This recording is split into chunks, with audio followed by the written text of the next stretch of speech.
I think we're good, Jimmy. All right, how's it going, friends? This is Brett right here with JB and Co. As you can tell, I am not Joni Bates, but I just want to jump on here real quick with you guys. Um, Tonight's topic, we're going to cover something I think is a little important, gets a little overlooked every once in a while, is doing your homework when you are buying, selling any part of the transaction.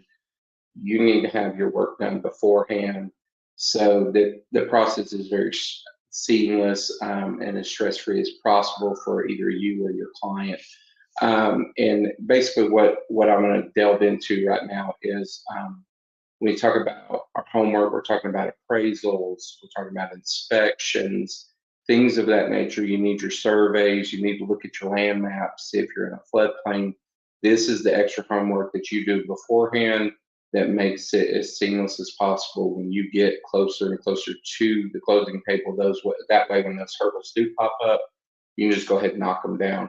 I'll begin with basically what an appraisal is. Not a lot of people know exactly what the purpose of that appraisal is for. They just know, hey, this is something popped up and I'm going to have to pay for. So usually your appraisals are going to come when you are lending from a financial institution.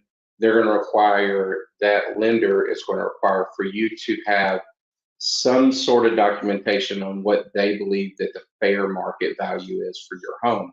Now, we all know that when you go out and buy a home, and we've seen the bidding situations to where people have gone over what the appraised value is. And then if you find yourself in that situation to where you're in a bidding war, you or your agent is, being told that the appraisals at this mark, you're going over this, you're going to need what we call an appraisal gap. So basically, the bank is coming in with the appraisal. They're saying, hey, this is what this home is worth compared to other homes that have sold within in your prospective home. So basically, and I do apologize, I've got a baby in the background, but basically, they're just trying to get an idea of what the house is worth. That they're not going to lend on a house that is going to end up upside down or underwater immediately.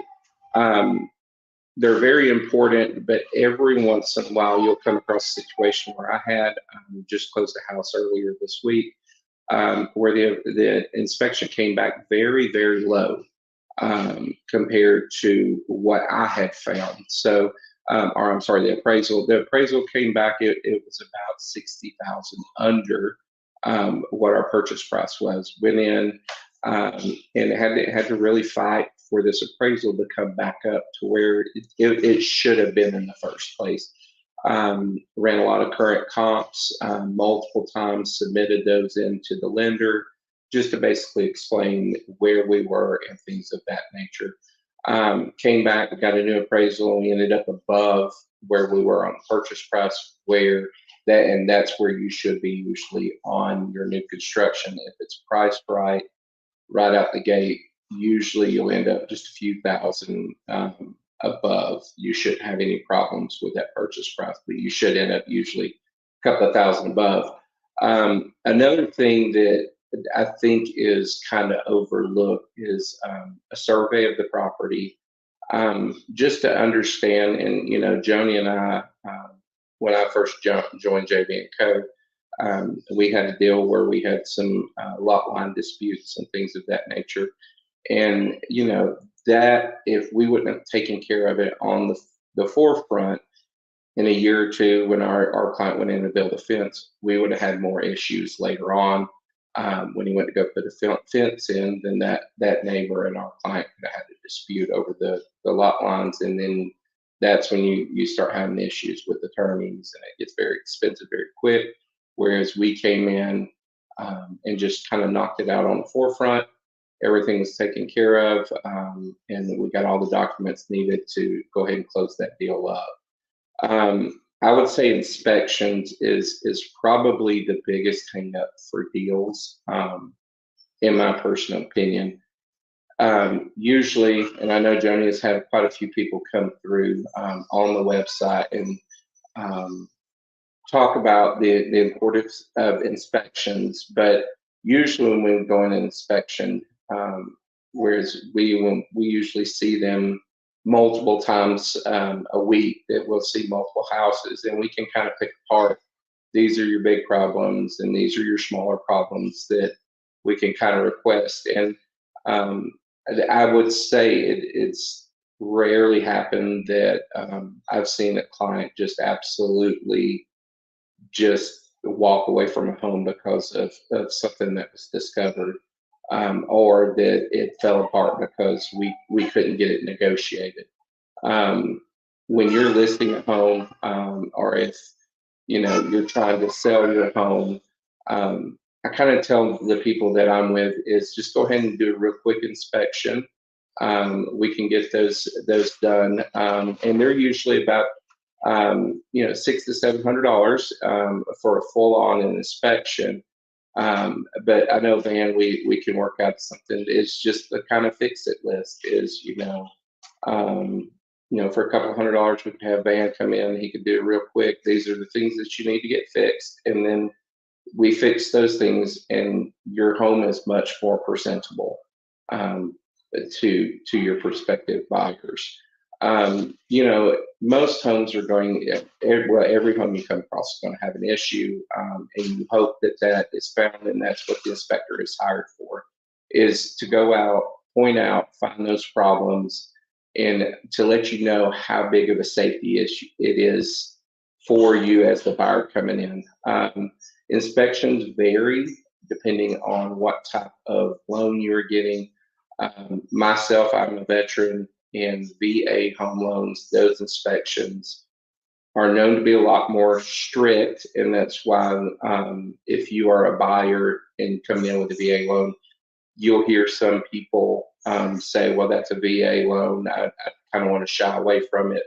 And that's mainly due to the inspection. But again, you have a good realtor in your corner that knows how to talk to that other agent on the other side. Just, confirm with them that this is a good loan. We're going to get through the inspection and we'll be okay as long as we can work together.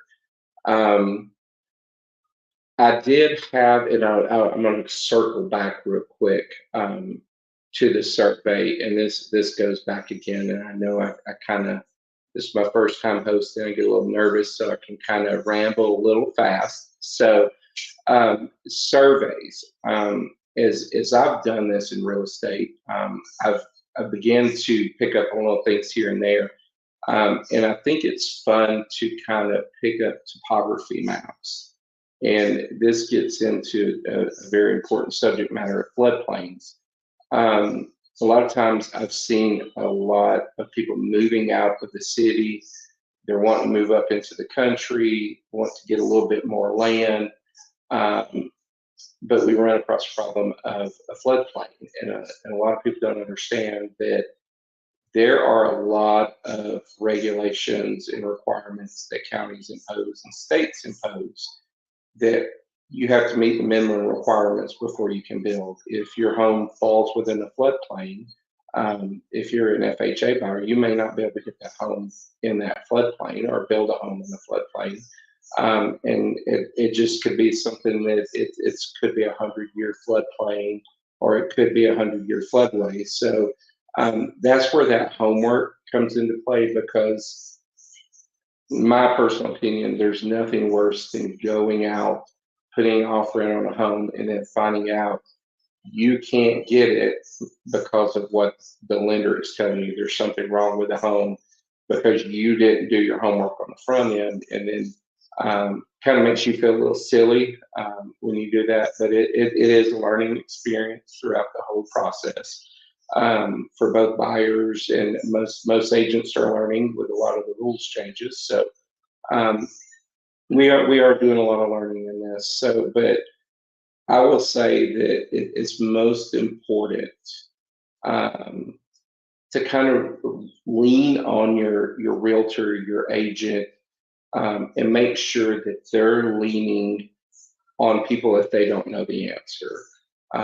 Make sure you as the agent, you as the client, you're always asking questions. Communicate with each other, because if you're not communicating and you don't do your homework, all those hurdles are going to pop up really quickly and all at one time. And it's going to be a scramble there at the end.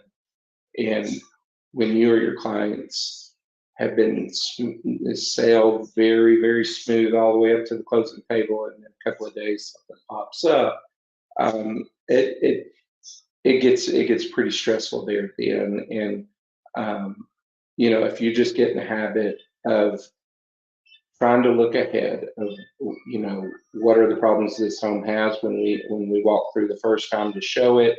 I can see there's this and this, and then if I call Van to do my inspection, I can just say, hey Van, can you just double check this, is this a big deal? And then we just keep proceeding. But there again, it's make sure you take your notes, make sure you do your homework, because you may catch something that somebody else may not catch while they're doing an inspection, while they're doing a survey, something of that nature. So I love to have multiple minds, multiple eyes looking at one scenario to make sure all of our bases are covered and we're good and everybody stays as stress-free as possible. Especially for myself, I try to do everything I can to make sure it's a stress-free for my clients and myself and the agent on the other end. And that goes to say you will have your little hurdles that'll pop up along the way.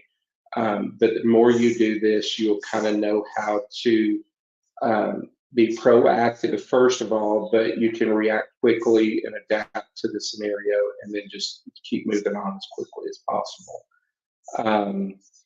If there's anything we here at JB & Co can do for you guys, if you ever have any questions, hey, what do I need to do to get this property sold quickly? Or I'd like to get in a home quickly. This is kind of the situation. We have those people kind of in our back pocket ready to go. We can get those surveys kind of knocked out, inspections, things of that nature. We'd love to put them to work. I know they're ready to go. But yeah, I know this is a little bit shorter than normal, and I do appreciate you guys jumping on and joining me this evening. And if there's anything we can do here for you here at JB & Co, feel free to reach out. Thank you again, and I hope you guys have a wonderful evening.